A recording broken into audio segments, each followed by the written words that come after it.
1 সেকেন্ডের ভিতর বলে ফেলবি। আচ্ছা রাকিব, তুই কার ভাই? অলোক কুমার দে পিপিএম।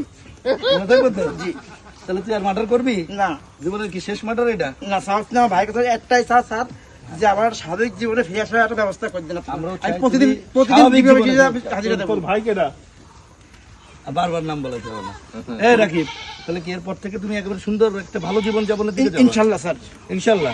আমরা আমার কোন রিপোর্ট আমার ফোন তুমি হাতে চলে আসবো স্যার। কি প্রতিদিন যে হাজিরা দিবা? দিব স্যার। আর কোনো খারাপ কাজ ধরো না স্যার জড়াবো না, কিন্তু আমার যাতে আমি সে রিক্সা চালাই হোক আর বা কোনো দোকানদারি করে হোক যাতে পাবলিক মানে ফেলে ফেলা স্যার, যাতে আমার ফাও মিথ্যা। আচ্ছা, এই ঘটনা তোমার দৃষ্টিতে যদি তুমি মার্কিং করো মূল মাস্টারমাইন্ডকে? স্যার মাস্টারমাইন্ড হচ্ছে পরশা প্রিন্স। এরা দুইজন? জি স্যার। বুঝতে পেরেছি। আর তুমি আসলে কিসের লোভে পড়ে গেছো? স্যার আমার ওই যে পিছু স্যার টাকা পয়সা দিয়েছিল, আমার স্যার খুব টাকার দরকার ছিল, আমার ওই আলমগীর কাছে চাঁদা টাকা আনতে দেওয়ার কথা, সেই হিসেবে। মানে তোমার বলছিল চাঁদাবাজি? হ্যাঁ, চলো তোমার টাকা আসতে দেবো।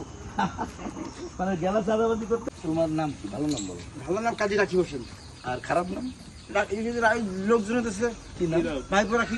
ভাইপোটা কি যশোরের কে? না ভাইপো বলার কারণ ভাইপো টাকা তারিখ নিয়ে আছে তারেক মিয়া কে? ওই যে তানবির বা প্রখ্যাত মাদক ব্যবসায়ী, মাদকের সম্রাট জেলার। তুমি তার ভাইপো? জি। আর তুমি কার ভাই? আচ্ছা, অলোক কুমার দে পিপিএম। ভাই তো? জি।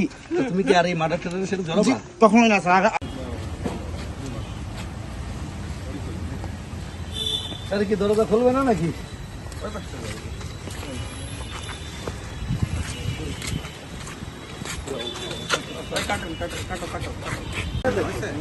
হ্যাঁ হয়েছে।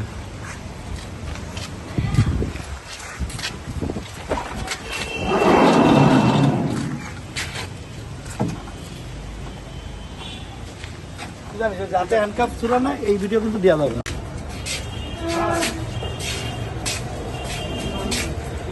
30 সেকেন্ড তো ওকে, না স্যার, 10-15 সেকেন্ড হয়েছে। ওই যে এত লাগ